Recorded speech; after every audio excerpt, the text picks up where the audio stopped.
all encounter negative or stereotypical messages about groups of people, some of which we belong to.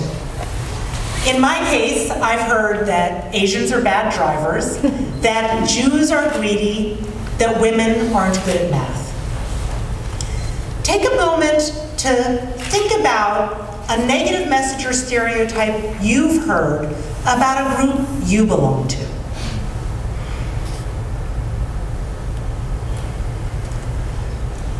Now, reflect on that message and whether you've believed it about yourself at some point, even a little bit. That's internalized stigma. When we believe the negative things we've heard about groups we belong to. And what you just brought to mind is only what you're conscious of. Even more insidious is the negativity we carry inside us about ourselves that's outside of our awareness. LGBT, lesbian, gay, bisexual, and transgender people hear and see a lot of negative messages about themselves. We asked what messages they were exposed to growing up. All the messages you see here were encountered by over half of L or G or B or T people. Most frequently, transgender people heard that there are only two genders. Gay men heard that sex between two men is a sin. Bisexual people heard that they are just a phase.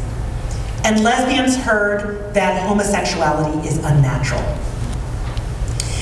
And these messages come from many sources, from TV and movies, from religious leaders, from friends, from family.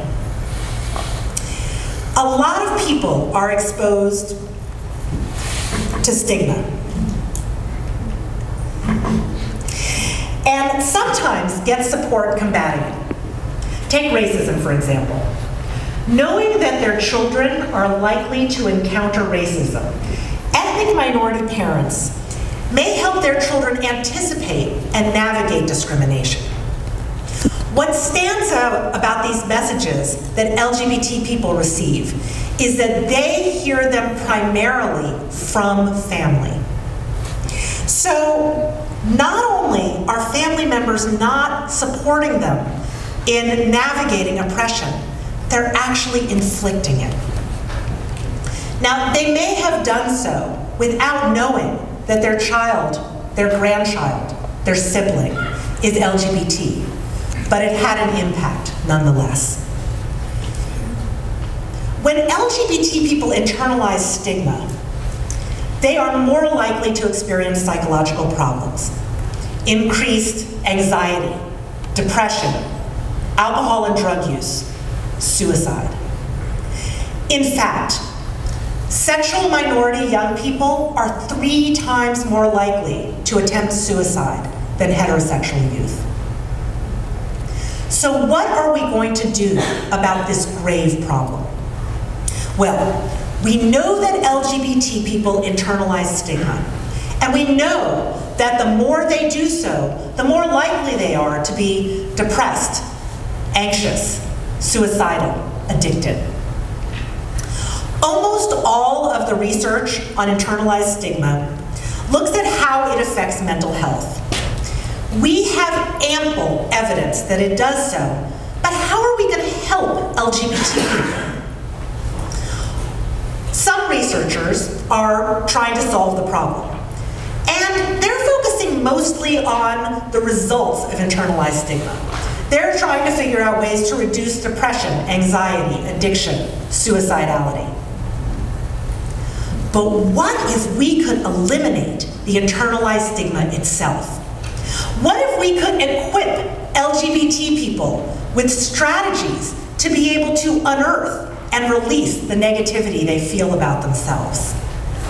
Might we then empower them to be able to overcome the psychological impact of societal oppression? My research team, Project Rise, developed a series of activities that LGBT people could take online. These activities were meant to help them learn factual information to combat stereotypes, recognize the negativity that they had internalized, feel confident that they could overcome it, and feel more positive, more affirming about their sexual orientation and gender identity. It took us 2 years to develop this resource, and within 48 hours after making it available, 500 people had completed it. In all, we gathered information from over 2,000 LGBT people who took advantage of this resource. And we found that it significantly decreased their internalized stigma. Even better, it took only 30 to 45 minutes to do these activities. That means in half an hour, we can significantly reduce one of the underlying causes of some of the main problems that LGBT people experience.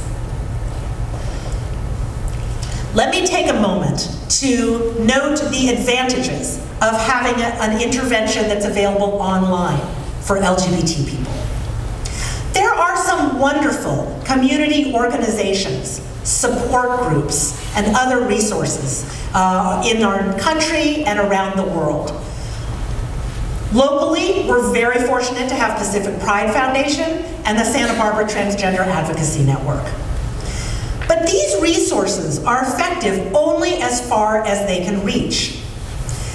Our intervention can reach people who are isolated in rural areas, people who don't identify openly as LGBT, people for whom the only access they have to LGBT people and resources is their computer. We can reach the people at greatest risk of internalized stigma. So we are encouraged by what we found so far, but there is so much left to do. First, we know that this resource works. Now we need to make it widely available. We also want to adapt these activities for youth. So far, only adults have done it. But when we asked them, at what age would you have wanted this resource available? They said 16. We need to reach them earlier. We also want to make resources available to therapists who are working with LGBT clients. Combined with therapy, these activities have the potential to be even more powerful. So, that's what Project Rise is doing. But what can we all do? Remember that negative message or stereotype you had heard about your own group?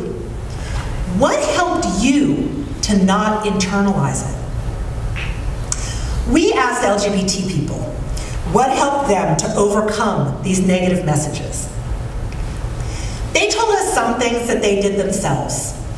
Learning that the stereotypes they had heard were incorrect, deciding not to pay attention to what others thought. But they also told us things that other people did that helped them. Finding LGBT role models and community. Getting support and acceptance from family and friends.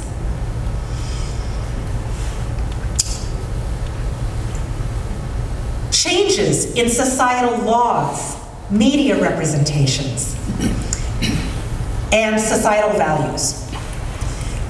So there's a role for each of us to play in changing society and the psychological impact of oppression for LGBT people.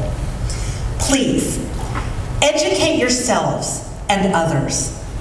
Help LGBT people find role models and community. Express your acceptance. Together, our support can make a difference in people's lives.